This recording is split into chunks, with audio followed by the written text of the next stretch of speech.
France 13 novembre 2015. Paris meurtri par des attaques islamistes, France. Après les attentats du début de l'année et la grande manifestation consensuelle du 11 janvier, les Français commençaient à reprendre espoir quand le pays a été frappé par une série d'attaques concertées d'une sauvagerie inouïe.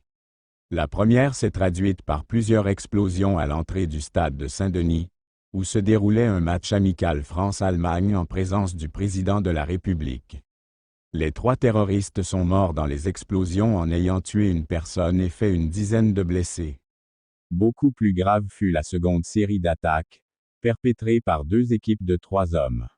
Elle est survenue dans le 11e arrondissement de Paris, à l'intérieur du théâtre du Bataclan où se tenait un concert de rock, et dans les cafés avoisinants.